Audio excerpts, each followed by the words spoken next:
The Perfect Tree, written by SYLIBOY. Christmas in the 1950s and 60s was a major undertaking on the Mi'kmaq Reserve of Millbrook, where I grew up. Our community was small then, with only about 30 houses, so I knew every person who lived there. Most people were kind, some were bad-tempered, and some held grudges against each other the rest of the year, but put them aside at Christmas. Midnight Mass on Christmas Eve was the big event of the year. The mystical celebration began with the tolling of the bell, signaling everyone to make their way to the church. There was ceremony and incense, Mass was chanted in Latin, and the choir sang songs in Mi'kmaq. This was all very powerful to a young native boy. My mother, Teresa, considered Christmas to be a year-round activity. She played Christmas music of the era on the stereo in our house at any time. Albums by the Mormon Tabernacle Choir, Perry Como, Mario Lanza, and Frank Sinatra. My mother was very careful with the little money she earned as a housekeeper in the nearby town of Truro and put gifts on layaway in the stores. It took her all year to pay for them, but she made sure we all had something we wanted. My younger brother Dale and I might not have had a lot of presents or our stockings completely filled, but we felt like millionaires for a few days. There were always some new toys and clothes. We seldom got grapes, oranges, or bananas during the rest of the year, but they were in abundance at Christmas. No one told us kids to stop or take it easy. We were allowed to eat whatever we wanted and to do whatever we wanted. Discipline was suspended for Christmas. My mother planned all year so that we would have presents, good food, and a family tradition to follow. She was very inspired by Christmas and expected the rest of us to rise to the occasion. For the men in the family, that meant hunting for the perfect tree, starting long before Christmas arrived. This was before cultivated trees were sold in nearly every parking lot, so there was no easy way out of this Christmas tree business for us. My stepfather Lawrence took me on his hunting trips, and we were always looking out for a good tree as well as game. If we saw a promising tree, we would mark the spot or remember it and come back closer to Christmas.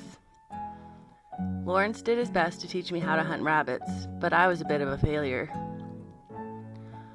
I got one kill under my belt, so to speak, but that set me off hunting forever. I really could not kill a rabbit or anything else after that. I am sure I was a disappointment to Lawrence, but he did not seem to hold that against me. Fortunately, I was better at hunting trees. We sometimes found a good candidate, but it might be 50 feet high. We were really only after the top 6 feet, not the whole tree. The tops of the taller trees get uniform sunlight on all sides, so they are more symmetrical and fuller than shorter trees growing in more shaded conditions. We would chop one of these massive trees down, only to find that the top had too many flaws that had not been apparent from the ground looking up, a big hole in one side, or too many bad branches. The perfect tree had branches coming out at right angles, evenly spaced, with no deformities. The taller the tree, the thicker the trunk, making it much heavier than a young 6-foot tree. If we found a good one, we took turns dragging it out of the woods, sometimes for a couple of miles. It was often loaded with cones that only added to its weight. We had to go across brooks and streams, over frozen fields, and across a highway to get it home. The tree often got banged up and damaged in the process, unless there was a good snow cover to slide it on.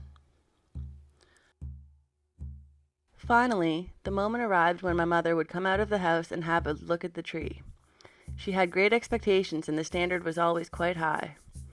Sometimes she was not at all impressed. She would not say it out loud, but her body language told us plenty. If we did not get the reaction we were hoping for, I would try to make a case for the tree. If we turned it around this way or that way, maybe we could make it work, I would say. But this did not usually sway her at all. She had the perfect tree in mind, and this was not it. We had to go back and try to find a better one. Eventually, a tree would pass my mother's inspection and make it into the house. She took over from there, decorating it with the old family ornaments from past Christmases and a few new ones, putting the beautifully wrapped presents underneath, setting the scene for the season. Christmas then became rounds of visiting with family and friends, sharing food, stories, and good times. The perfect tree became a symbol for the continuity of Christmases past and future, and a sense of belonging to a family and community.